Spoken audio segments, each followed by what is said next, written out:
Zig Ziglar, ladies and gentlemen, is making an impact. A great man who believes that it's your aptitude, not just your attitude, that always determines your ultimate altitude. Ladies and gentlemen, would you please join me in welcoming my friend and yours, Mr. Zig Ziglar. Thank you. Thank you. Just for a moment, let's play a game. Let's pretend that your telephone rings tomorrow morning, and the voice on the other end says, "John, I've got some marvelous news for you. We've just won a trip to Acapulco. There are going to be 4 of us that can go. There are only 2 of us, my wife and myself. We leave at exactly 8:45. We're going to stay on the beach 4 days. We will live in a millionaire's villa. We will have everything at our beck and call. We will live the life of luxury for 4 full days." Now remember, John, we leave tomorrow morning at 8:45. My only question is, can you be ready to go at 8:45? May I see the hands of those who could, in fact, respond and say, "Yes, I could go." Just for a moment, let's continue the game by saying, you got the telephone call, you accept it, then all of a sudden it dawns on you, hey, I've got some things to do. As a matter of fact, I've got to do this and this and this and this and this. And as a matter of fact, you turn to your wife and say, "Honey, I just don't know whether or not we can make it or not." She says, "Now hold the phone, John." She whips out a sheet of paper. She says, "Now what's the first thing we got to do? What's the second thing? What's the third thing? What's the fourth thing? What's the fifth thing?" How many of you, honest to goodness, believe that during the next 24 hours you could get more done than you normally get accomplished in 3, 4, 5, 6 days? Would you hold up your hands, please? Here's my question, please. Why don't you go to Acapulco tomorrow? Every day of your life. Why don't you, in your own mind, say, "Tomorrow I go to Acapulco if I get this done today"? Do you realize that if you were to do that and schedule it and lay it out, that it would be just a matter of weeks before you could, in fact, go to Acapulco at any time that you wanted to, or anywhere else you wanted to go? I was coming in on the plane yesterday, which is generally the way I fly. And I was seated next to an old boy, and I couldn't help but notice he had his wedding band on this finger. Now I looked at him for a moment. I said, "Friend, you got your wedding band on the wrong finger." He said, "Yeah, I married the wrong woman."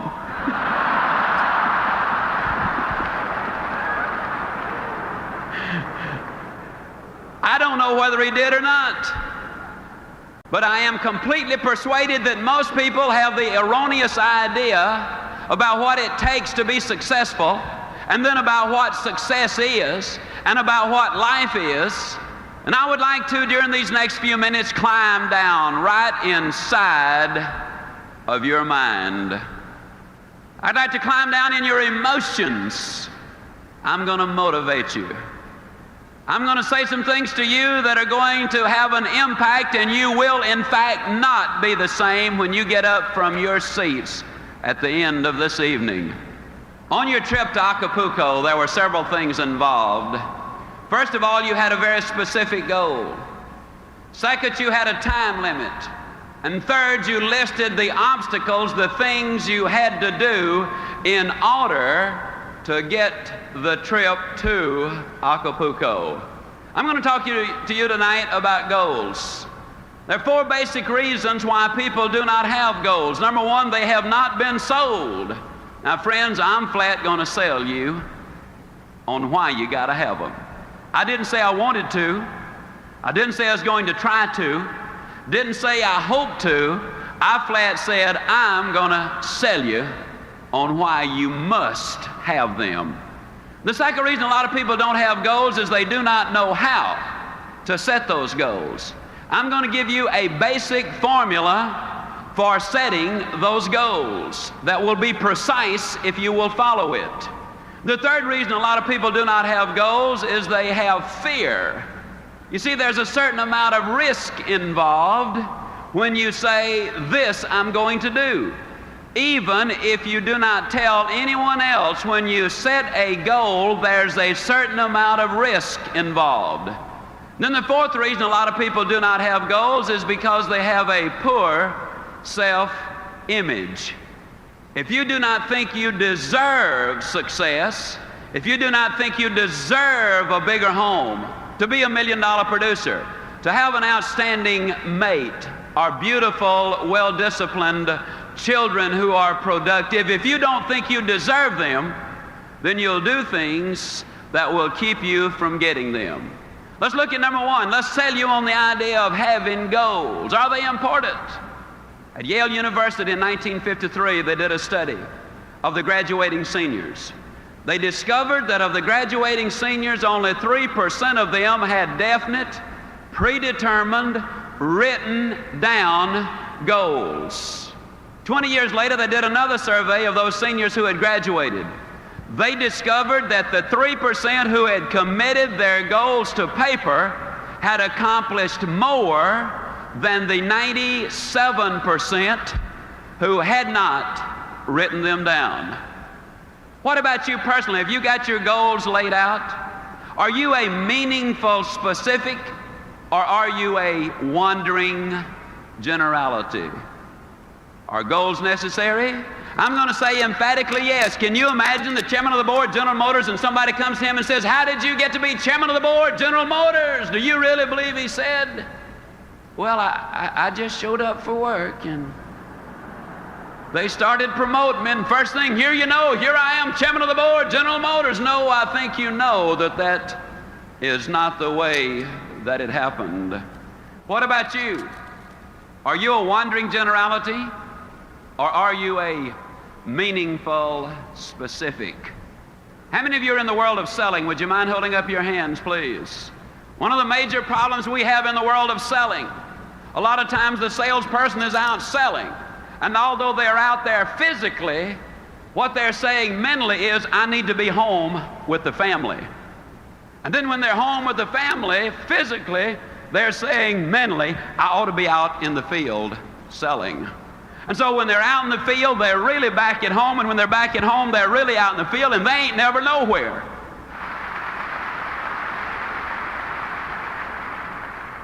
People today complain of lack of time. It's not lack of time that's the problem, it's the lack of direction. Are you a wandering generality, or are you a meaningful specific? Howard Hill was probably the greatest archer who ever lived. He killed a Cape buffalo with a bow and arrow. He killed a Bengal tiger with a bow and arrow. He won 281 consecutive tournaments. He was never beaten in competition.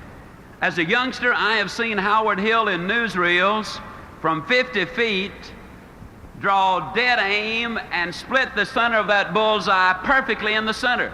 And yet he could take the next arrow and literally split the first one. An amazing demonstration of skill. And yet I'm going to look at you dead center and say to you, I could spend 20 minutes with you, and at the end of that 20 minutes, Dick, I could have any man in this audience or any woman in this audience hitting the bullseye more consistently than Howard Hill could have on the best day he ever had, provided we blindfolded Howard Hill and turned him around so he would not know which direction he was facing. And you rather obviously laugh and say, Ziglar, that's silly. Of course. How could a man hit a target he could not see? That's a pretty good question. Here's another one. How can you hit a target you do not have? Have you got one? Are you a wandering generality, or are you a meaningful specific?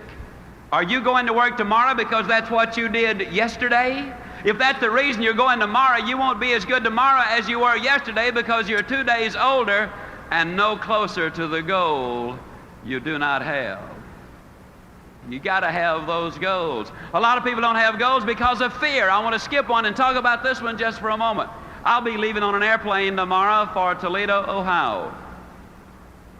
Now, I got sense enough to know that some of those airplanes are coming down faster than they're going up. It's dangerous for that plane to fly. You see in the newspapers where the ships leave the harbor, and you see where some of them sink. It's dangerous for the ship to be on the ocean. You read where people lease their homes, and the lessee, the people who rented the house, they tear it up. It's dangerous to let somebody move into your house. And yet the engineers tell me that it's more dangerous for that plane to stay on the ground, that it will rust out faster than it will wear out up into the heavens. They tell me that that ship will collect more barnacles in the harbor and become unseaworthy faster than it will sailing the high seas. And they tell me that if that house stays empty, that it will deteriorate faster than if you do not have someone living in that house. Besides, planes are built for flying. Ships are built for sailing. Houses are built for living.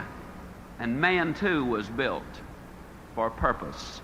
He was designed for accomplishment. He's engineered for success. He's endowed with the seeds of greatness. And the greatest danger we as human beings have is when we do not do anything at all. Stop 100 young men, age 25, on any street, USA. Follow them until they're 65 years old, and of those who are still living, you will discover that only 5 of them have succeeded financially. It's almost as if they had set out in life to fail. But I also believe one of the reasons is most people don't understand this thing called money. See, I think it's all right to have money as one of your goals. Occasionally I speak to people and they say, well, I don't want to make a lot of money. You know, I believe a man or a woman that would say that would lie about other things too.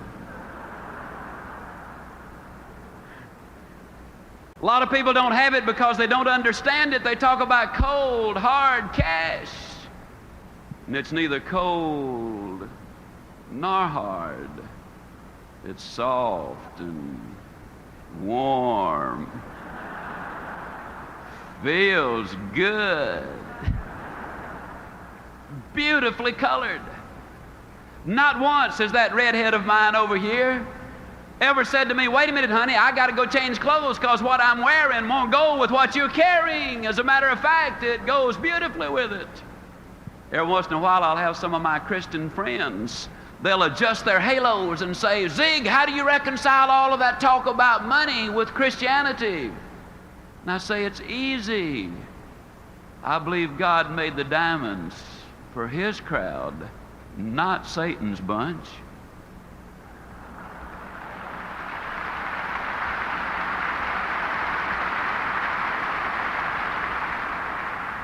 I read my Bible and it tells me Jacob was a millionaire.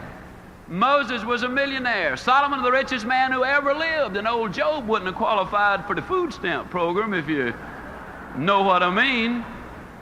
No, money's all right. As a matter of fact, you cannot get too much money unless the money gets you. You know, Solomon told us in Ecclesiastes that he who seeks silver will never be satisfied with silver.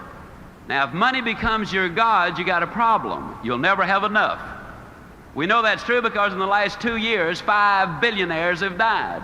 Down in Dallas, somebody said, I wonder how much money Howard Hughes really left. And somebody else said he left it all.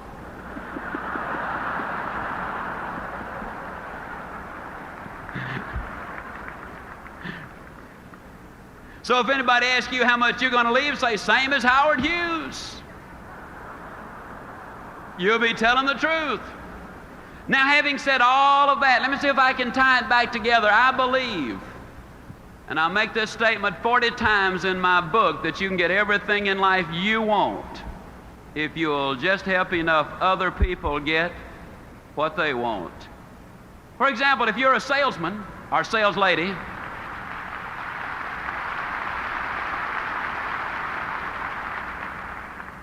if you're selling a product that solves a problem, then you're helping someone else get what they want, which is the solution to the problem, so you get what you want and what you deserve. If you're in management and your productivity and the productivity of your people is important to your income, if you can train, enthuse, inspire, motivate your people to be successful, then your rewards are going to be greater. You can get everything in life you want if you will just help enough other people get what they want. See, we can get what we want if we can give you some thoughts or some ideas or some motivation or some stimulation. If we can, in fact, leave you something so that when you go home tonight, you will be a better man or a better woman or a better boy or a better girl. Then you will be more successful tomorrow. Yes, there's danger in setting goals, but there's infinitely more danger in not setting them. Then a lot of people do not know really how to set goals. I'd like to share at some length with you on that. And I started writing this book. And I kind of got excited about it. I put in there some words. You can go where you want to go. You can do what you want to do. You can be like you want to be. And man, I wrote those words and I said, now Ziglar, that's pretty good.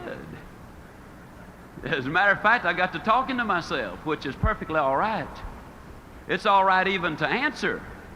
But if you ever catch yourself saying, huh? To the answer, you got a problem. Well, I caught myself with a problem. I was saying, huh?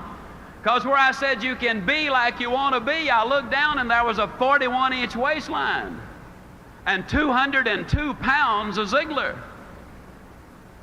And the thought occurred to me that one of these days that I might bump into some of you, and I could just imagine this conversation taking place. I could imagine you saying, Ziglar, you believe that stuff you write?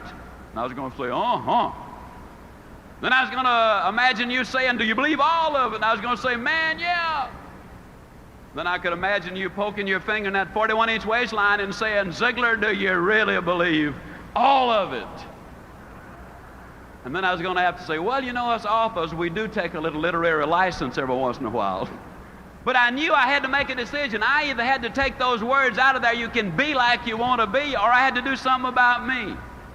Not only that, but my boy was 8 years old at the time, and I think every father ought to be able to whip his children until they're at least 12. And the rate I was going, I wasn't even going to be able to catch mine. But the straw that broke the camel's back was when that redhead of mine kept telling me to hold my stomach in, and I already was. So I went down to Cooper's clinic. Now, Cooper is the guy who wrote the book Aerobics. When you see somebody out jogging, you can rest assured that's Kenneth Cooper who had an influence on them.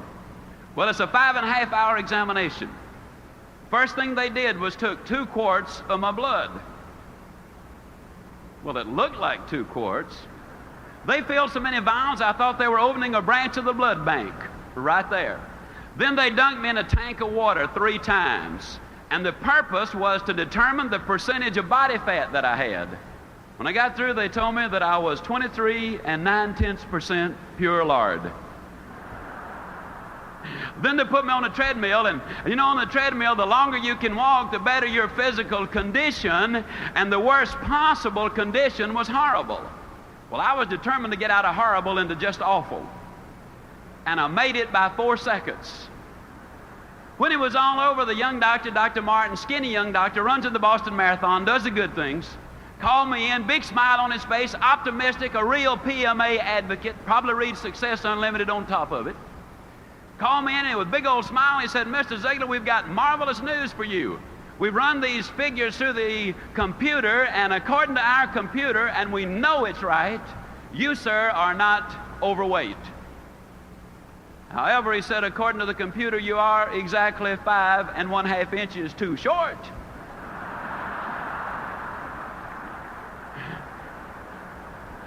And I said, well, Doc, that's pretty bad, isn't it? He said, no, actually, you're in remarkably good physical condition for a 66-year-old. And I said, Doc, I'm 46. He said, you're in awful shape. I said, as a matter of fact, if you were a building, I'd condemn you. And I said, well, Doc, what can I do? And he whipped out a sheet of paper thicker than my book. And by the time he got through telling me what I could do, I was kind of like the little boy who asked his daddy a question. And his daddy said, well, son, why don't you just ask your mother?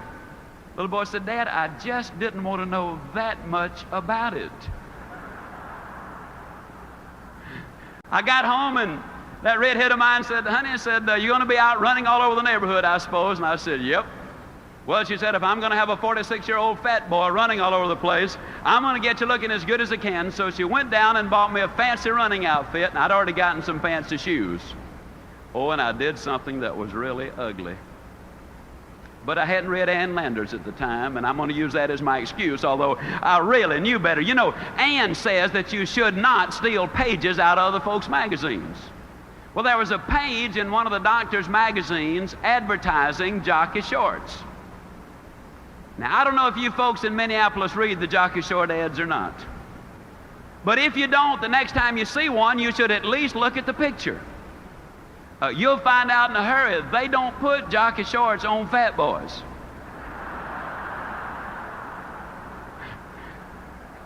At least they don't have a good year. So I hung it up in my bathroom and I said, now there's my hero. That's the way I'm going to look.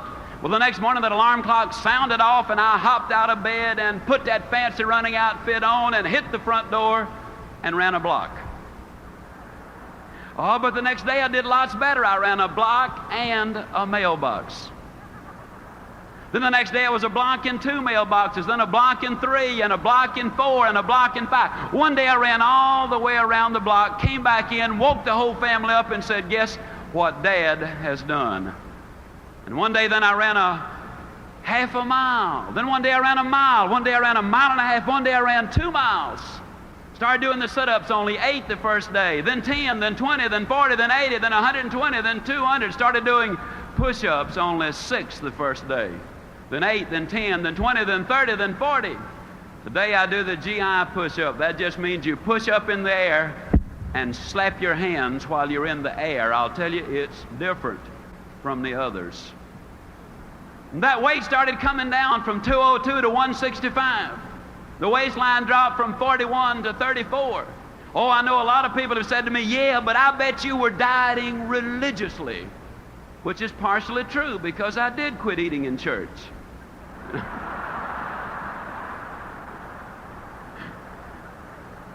Now, please understand, I am not here to try to talk you onto going on a diet. I'm here to talk to you about goals. As a matter of fact, I talk about it as much as I do because it involves every single principle of goal setting. First of all, ladies and gentlemen, my credibility was at stake. You see, if I'm going to write in my book, you can be like you want to be. If I'm going to stand up in front of you and say, you can be like you want to be, and I come waddling out at 2:02, there goes credibility. If I get up here and acknowledge Jesus Christ one moment and tell you a dirty joke the next, there is no credibility. See, credibility is a tremendously important thing. That was first.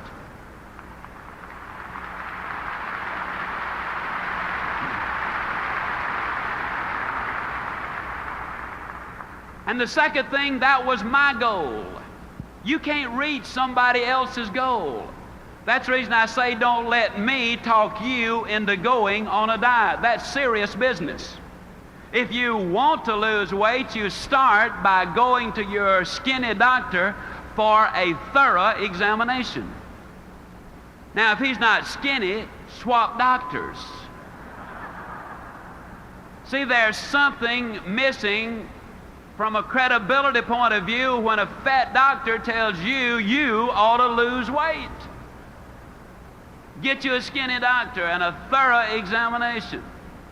That goal was mine. You cannot reach somebody else's goal. The third thing about that goal was the fact that it involved a big goal. If you're one for writing down phrases, please write this one down. You see, in order for a goal to be effective, it must affect change. And if it doesn't affect change, then the probability of you reaching the goal are pretty slim. 37 pounds made a difference in me. I run into old friends all the time and they say, hey, you've lost some weight. There's a difference. In order for it to be effective, it's got to be big, because it's the big goal that creates excitement. It forces you to reach in and utilize that which is there. And the next thing about the goal, although as a practical matter it was an intermediate goal, I'm going to use it for illustrative purposes as a long-range one. When I wrote this book, I was convinced it would sell. I sent it to 3 publishers. They were convinced it would not sell. They wrote me back and said, we don't think it'll sell. Now, when it got to the 4th printing, they wrote me again and said, hey, you know, we think that thing's going to sell. But at first they said no. I believed that it would. I believed also, ladies and gentlemen, that it would sell well. I was enthusiastic about it. I did a lot of work on it. So I decided I was going to go ahead and print the book myself. Now, most authors who print their own book, they generally print 1,000 copies, maybe 2,000, in rare cases 5,000. But I believe the next point about a goal is tremendously important. I believe you've got to have commitment. And I made that commitment. I ordered 25,000 copies for that initial printing. Now, can you imagine me with 25,000 copies in my warehouse saying that I weighed 165 pounds? Because you see, the first thing I wrote in the book was that I weighed 165 pounds, that I had a 34-inch waistline, and the day I wrote that, I weighed 202 pounds. Can you imagine me stuck with a warehouse full of books saying I weighed 165, and I come waddling out and saying, it works? I'd made a commitment. You got to have those long-range goals. And the rule is a simple one. You go as far as you can see. And when you get there, you'll always be able to see further. The doctor told me I had to lose 37 pounds. Now that was specific. See, that's another point about goals. It's got to be specific. You can take the hottest day the world has ever seen. Take the most powerful magnifying glass you can buy in any store. Hold that magnifying glass over a pile of newspaper clippings on that hottest day, and you'll never start a fire if you keep the glass moving. But the moment you hold it still, you harness the power of the sun, you multiply it through the glass, and boom, you've got a fire. You cannot make it as a wandering generality. You've got to have a very specific target. 37 pounds was a very specific target. My target date was 10 months down the road. So I looked at the 37 pounds divided by 10. It came out 3 7/10 pounds. Boy, I got excited. 3 7/10 pounds a month, why, anybody can do that. It's easy. As a matter of fact, I was so convinced that I could lose 3 7/10 pounds in a month that I didn't even bother to get started the first 28 days.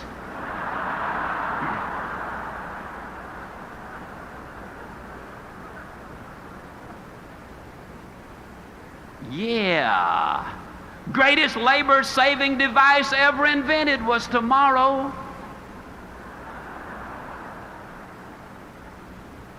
So the other point, if you're going to do anything, you got to break it into a daily basis, and you got to get started.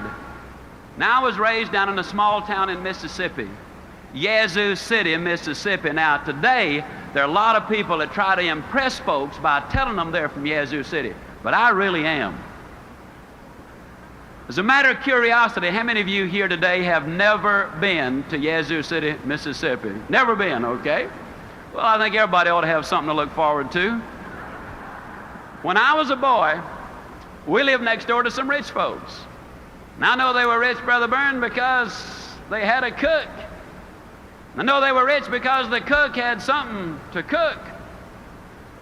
During the Depression, that was a sure sign of wealth, and I was over there for lunch one day, as I tried to be most every day. And cook brought the biscuits out. No exaggeration, those biscuits were no thicker than this wristwatch. And I looked at him for a moment. I said, Maud, what in the world happened to your biscuits? She reared back, gave that big old tummy laugh, and said, well, I'll tell you about those biscuits. She said, they squatted to rise. But she said they just got cooked in the squat. Hey, you know anybody that gets cooked in the squat? You know anybody that's really going to do something as soon as the kids get out of school, and then I'll have more time to do those things? Then the kids get out of school and they say, well, I didn't realize it, but I got to take them everywhere. Wait till the kids get back in school, then I'll really get busy. Kids get back in school, they say, well, we got a winning football team this year. Got to support the team. Wait till after football season, then I'll really get busy. Football season is over, they say, well, you know, it's Thanksgiving and Christmas now and New Year's. Wait till after the holidays, then, man, I'm really going to get busy. After the holidays, they say, well, you know, the weather is just so bad, and isn't this the worst winter we have ever had? Wait till the weather clears up a little bit, then I'll get busy. After the weather clears up, they say, well, you know, this is the first chance I've had to play a little golf or go fishing. Wait till I get that out of my system. Then they say, well, it's almost time for Easter. Wait till after Easter. After Easter, they say, well, you know, it's now almost time for the kids to get out of school, but that's where we came in, wasn't it?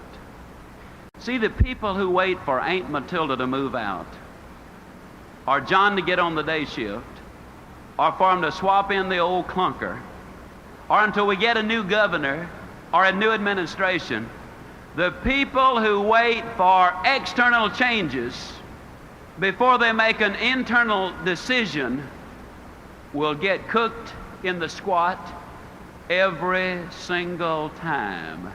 I can guarantee it. If you're going to reach your goals, you got to make up your mind. You do something today. You can't do everything at once. And if I were to relate back to weight, it's appalling to me to have somebody come up who's 150 pounds overweight and say they're going to lose it in 3 months' time. Friend, it took you 40 years to put it on. Don't take it off like that. I took mine off and kept it off because I changed the thing that put it on. A habit. I ate too much regularly. I didn't gain 37 pounds in one weekend. It is one more bite that done me in. It's the little things. I looked at that weight and I realized that all I had to do was lose 1 9/10 ounces a day. And if I lose 1 9/10 ounces a day, then yes, I'm going to lose that weight. And ladies and gentlemen, to the ounce and to the day. 10 months, I had lost exactly 37 pounds. I had set the goal and I had reached it. Now, a lot of times people come to me and they say, Zig, tell me the truth. I'm always amused that people that say, tell me the truth, they're implying, I guess, that have been lying up until then.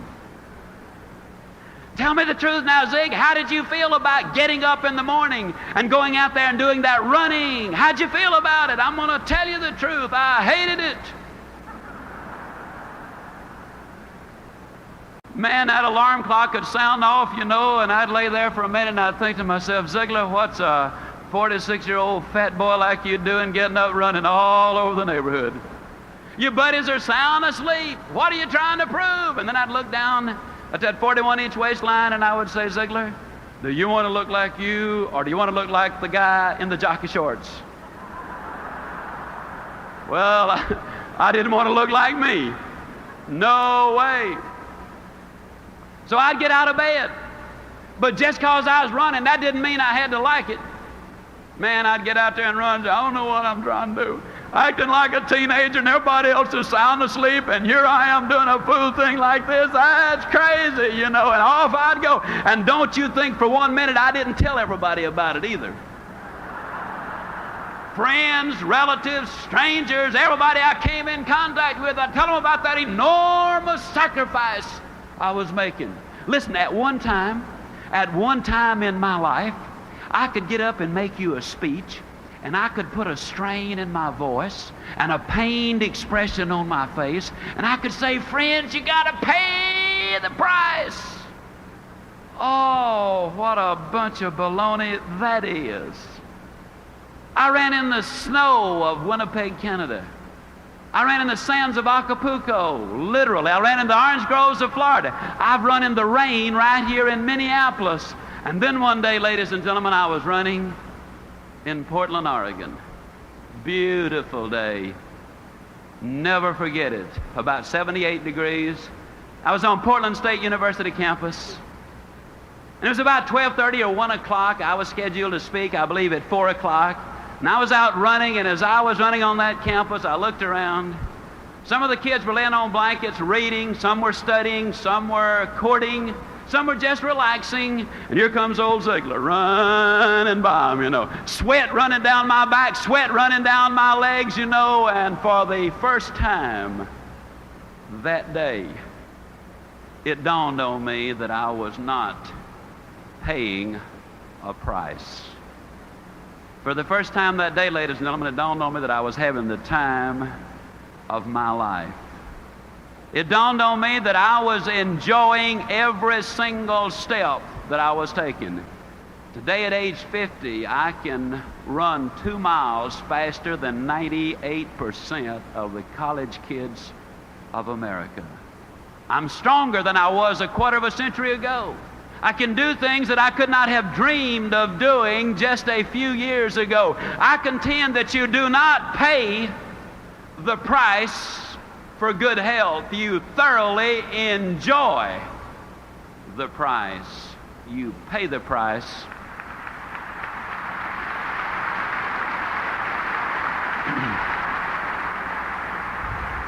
You pay the price for failure. You pay the price for a poor marriage. You enjoy the price of a good one. You enjoy the price of success. You just look at the people who've made it and the people who have not made it. I believe we've got to change our vocabulary. See, ladies and gentlemen, I don't believe you pay the price. I know that you enjoy the price. And I believe we need to change our vocabulary. I'm really talking about changing an attitude, am I not? See, that's what we're talking about here at these PMA rallies, changing attitude. We live basically in a negative world. An overweight person sits down at the table and says, everything I eat turns to fat. Well, that's negative. Mother sends her child off to school and says, now don't you get run over. That's negative. We live in a negative world and we become part of what we are around. Did you know that 2/3 of the medical students acquire the symptoms of the disease they study? Common cold. We know that if we get medical treatment that the average life of a cold is a week. If we don't get the medical treatment, the average life of a cold is 7 days. They don't know what causes the cold, they don't know what cures it, but they do know who gets it. The odds are over 10 to 1 that when you get the cold, it's because you're emotionally depressed. You've got stinking thinking, which if it continues long enough will lead to hardening of the attitudes. You become part of what you're around. Classic case. You take a southern boy or girl and send them up north, and in a matter of months they'll pick up an accent. You've noticed it. Or you can take a northern boy or girl and send them down south, and in a matter of months we'll have them talking normally. You become part of what you're around. What can we do? Well, let me give you another classic case. Reported in the July 1976 issue of Success Unlimited magazine, in Israel, there were a large number of immigrants from the Orient and a large number of immigrants from Europe arrived at about the same time. They did an IQ evaluation on both groups. The average IQ of the children from the Orient was 85. The average IQ of the children from Europe was 105. On the surface, it appears that the European Jewish children were a little smarter.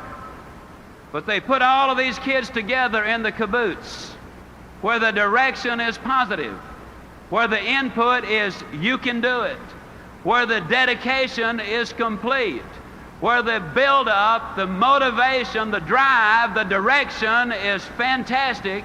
And 4 years later, the average IQ was exactly the same thing, 115. You can change. You can grow. The greatest message I could ever give to you is that one simple thing. Yes, you can grow. I say it with all of my heart. I know in my mind that man was designed for accomplishment, that he's engineered for success, that he is endowed with the seeds of greatness.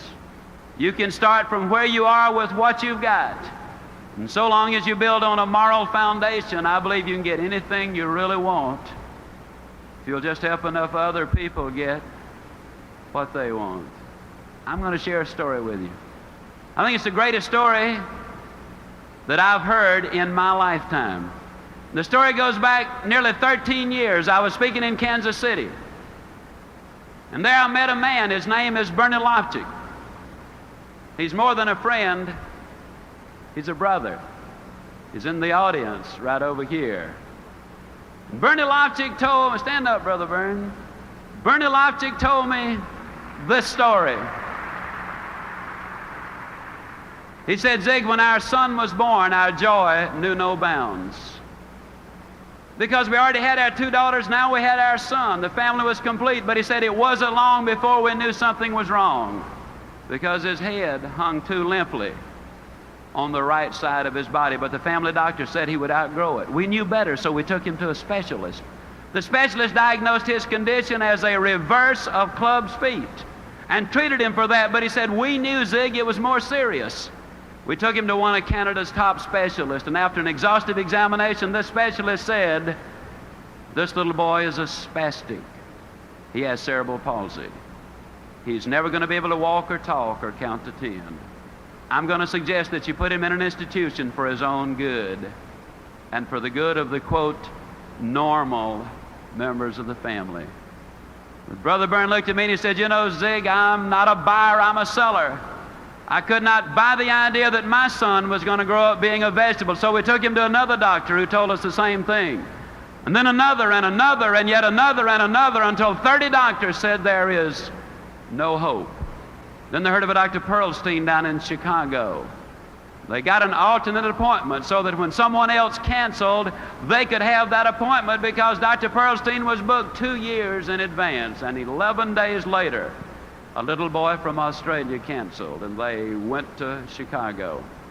Dr. Pearlstein examined David perhaps as no child has ever been examined before, and when he finished, he said, this little boy is a spastic.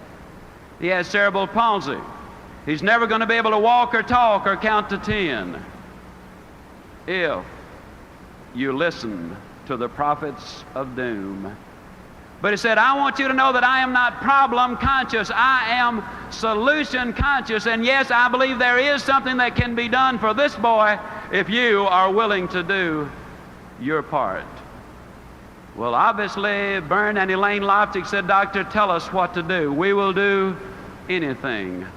And the doctor and the therapist and the nurses spelled it out in minute detail. They said, you're going to have to push this little boy beyond all human endurance. Then you're going to have to push him some more. You're going to have to work him until he falls. Then you're going to have to pick him up and work him some more. You got to understand that there is no stopping point. That if you ever stop, he goes back. You got to understand that there might be months and even years when you will be unable to detect any change, but you got to stay with it. And one last thing. Don't ever give him therapy in the presence of another victim of cerebral palsy.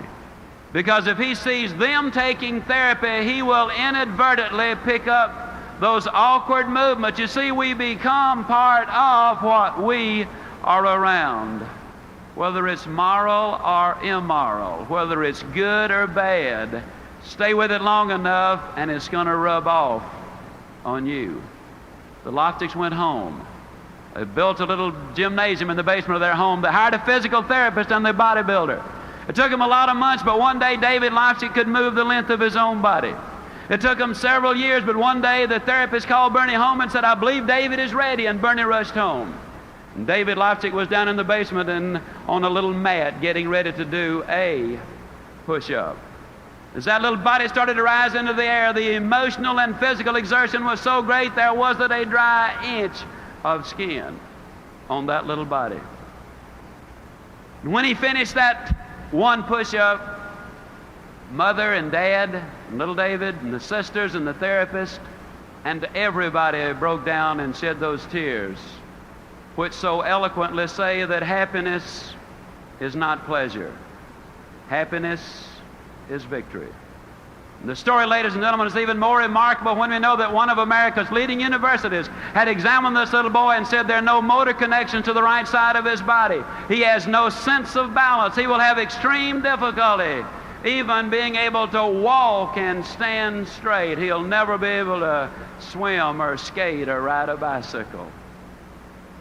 On October the 23rd, 1971, my wife and I had the privilege of flying to Winnipeg, Canada to attend the bar mitzvah of little David Lofchick. Oh, how I wish you could have been there.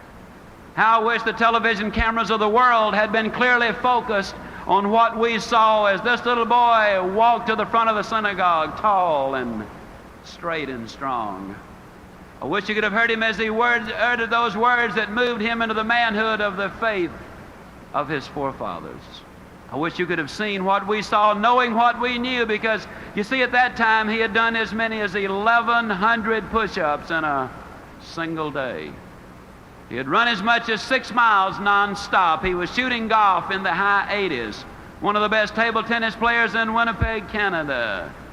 He had entered as a 7th grader St. John's Ravens Court School for Boys, where this little boy, who was never going to be able to count to 10, did quite well in 9th grade mathematics.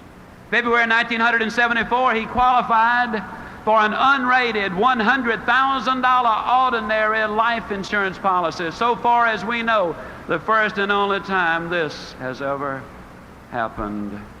And I tell you the story of David Lofchick because it involves so many of the principles in which I believe. It begins with the right foundation of honesty and character and faith and loyalty and, yes, love. Oh, what a love story this one is. You see, every night this little boy used to have to put his braces on, and every night he would say, "Dad, do we have to put them on tonight?" Or, "Mom, can't we just leave them off tonight?" Or, "Do we have to put them so tight?" And you mothers and fathers know what I speak of when you have a little boy with tears running down his cheeks, pleading, "Don't put them on tonight."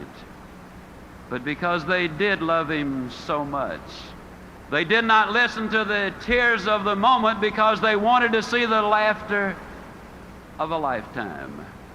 And that, ladies and gentlemen, really what love is all about, because you see, so many of us as parents are reluctant to do for the child what is best for the child because we fear that child then might withhold his love from us, not knowing that over the long haul, the best way to guarantee his love is to demonstrate ours by acting in his best interest. I tell the story of David Lofchick because it involves so many of the principles in which I believe. They had a beautiful relationship with others. The doctors and the nurses, you see, they all had a part. The therapists all had a part. You don't climb the high mountain by yourself. It is in conjunction with others that we really accomplish the major things in life. That's why I like to tell the story of David Lofchick, because it's a story of cooperation. I tell the story because it's a story of goals, of big goals, of lifetime goals, of monthly goals, weekly goals, hourly goals even, ladies and gentlemen. I tell the story of David Lofchick because it involves so much in attitude. You talk about attitude. This boy, since he was too small to carry it, used to have his own cassette player. And every day that little mind was fed with the good, the clean, the pure, the powerful, the positive messages over and over and over. You can do it, son. You can do it. See, we live in such a negative world that unless we deliberately read the good books daily, unless we deliberately, regularly feed our minds with those motivational recordings that in essence remind us over and over in a negative world that we ourselves can be positive if we have the positive input. And yes, I tell the story of David Leipzig because I believe it has so much to do with one of those things that so many times we as individuals have a tendency to overlook. As a matter of curiosity, and I'm almost through. Of course, you know, when us Baptists say finally, that don't necessarily mean immediately. That just means we're getting close. But I tell the story of David because it emphasizes so many of the things in which I believe. I'm just curious, how many of you had already noticed this chrome-plated pump sitting here on the... That's amazing. You know, I've noticed something. When I get aboard an aircraft with this pump, almost without exception, I'm the only passenger that's got one. And so I've got to assume by that they must be getting scarce. I believe this. I believe that this pump is going to sum up what I want to say about life and what I want to say about David Leipzig. Got a couple of good friends down in South Alabama. Their names are Bernard Haygood and Jimmy Glenn. They were out riding through the South Alabama foothills one day and they got a little bit thirsty. They pulled behind this old abandoned farmhouse. Bernard was driving, he hopped out, he ran over to this old pump, and he grabbed the handle and he started the pump. Now, just as a matter of curiosity, how many of you good folks up here in the big city have ever used one of these old water pumps? Hey, that's fantastic. Okay. Well, it was hot. It was August. And old Bernard wanted a drink of water. And after he'd been pumping a couple of minutes, he said, Jimmy, better get that old bucket over there and dip some water out of that creek. We're going to have to prime the pump. How many of you know what I'm talking about when I say you got to prime the pump? Well, for you non-pumpers, that just means that you got to put something in here before you can get something out here. See, a lot of people stand in front of the stove of life and say, stove, now give me some heat, then I'll put some wood in you. A lot of times the secretary says, boss, give me a raise, then I'll start coming to work on time. So many times the student will say, teacher, just give me a passing grade this semester. My folks going to tear me up if I don't have a passing grade. Then next semester, I'll guarantee you I'll study. Can you imagine the farmer saying, Lord, give me a crop this year and I promise I'll plant next year? No, it doesn't work that way. First of all, you got to put something in before you can get something out. Well, old Bernard wanted that drink of water. I mean, it gets hot in South Alabama, and he was just pumping away, you know. And I'll tell you, that sweat was beginning to come off of him. And he said, you know, Jimmy, I just don't believe it's in the water down there. No, Jimmy said, yeah, it is, Bernard. You know, in South Alabama, the wells are deep. And we're glad they are because, you see, the deeper the well, the cooler, the cleaner, the sweeter, the purer, the better tasting that water is. And isn't that the story of life? Isn't it true that that prospect that you really have to work on the most when you finally do make that sale, isn't it true that that's the one that really gives you the most satisfaction? Isn't that the one? Isn't it true, ladies and gentlemen, that the boy or the girl who was available to every Tom, Dick, and Harry, or Mary, Sue, and Jane come down the pike, those boys and those girls are not the ones that make the kind of husband you want and the kind of wife that you want? Isn't it true that the things in life that have value that you got to do some pumping for? Well, old Bernard, man, he wanted that drink of water. I mean, by then, he was really working up a sweat. But, you know, there's always that question, just how much pumping are you willing to do just for a drink of water? And finally, old Bernard just threw up his hands. He said, Jimmy, they're just sitting in the water down there. Jimmy said, don't stop, Bernard, don't stop. If you stop, it goes all the way back down, and then you'll have to start all over.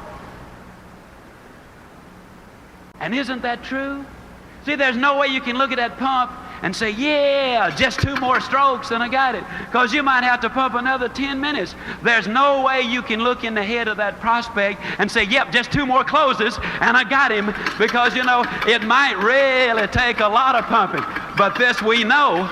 We know that if we pump long enough and hard enough and enthusiastically enough, that eventually the reward that follows the effort will always bring forth the reward. And if you notice that once you get it to pumping, that then all you got to do is just keep a little easy, steady pressure on it, and man, you're going to get more water than you know what to do with. Isn't it true that when things are good, they get better? And when they're bad, they get worse? And it's got nothing to do with what's going on out there. It's got everything to do with what's going on between your ears. You see, your business is never good or bad out there. Your business is good right here between your own 2 ears. And if you're thinking it's stinking, your business is going to be in exactly the same shape.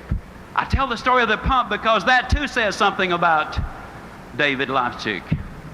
For 1 solid winter, David set the alarm clock 1 hour earlier than any other member of the family. The wind chill in Winnipeg, Canada hits as much as 80 degrees below zero. He put those skates on. He literally crawled out to the frozen ice. And it took him 1 solid winter to learn how to stand up. Later, he skated on the neighborhood hockey team. And I tell the story, ladies and gentlemen, because you see, it wasn't easy.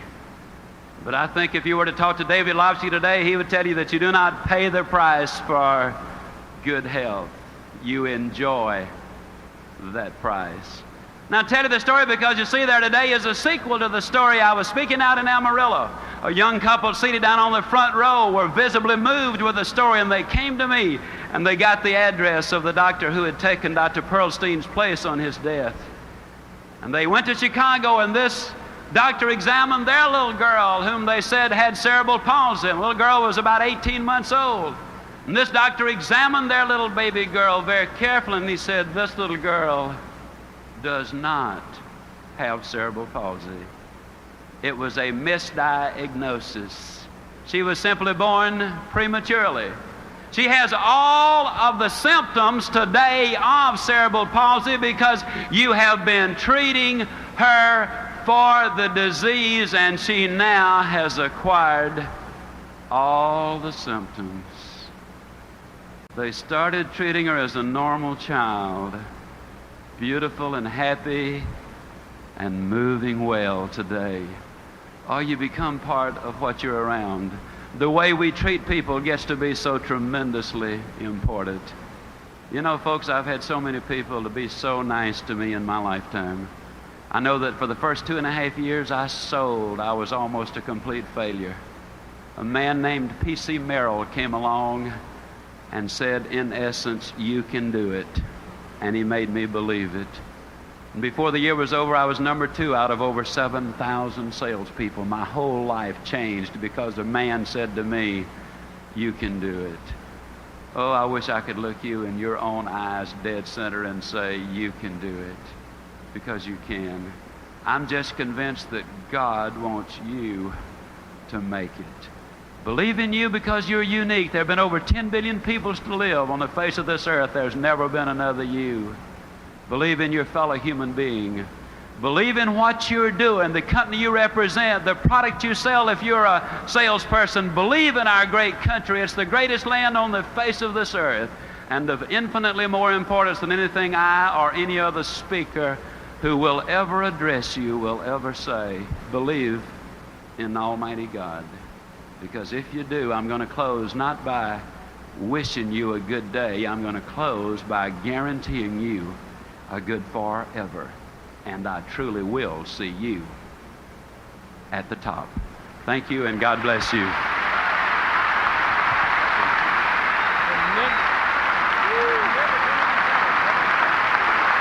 Zig Ziglar, ladies and gentlemen.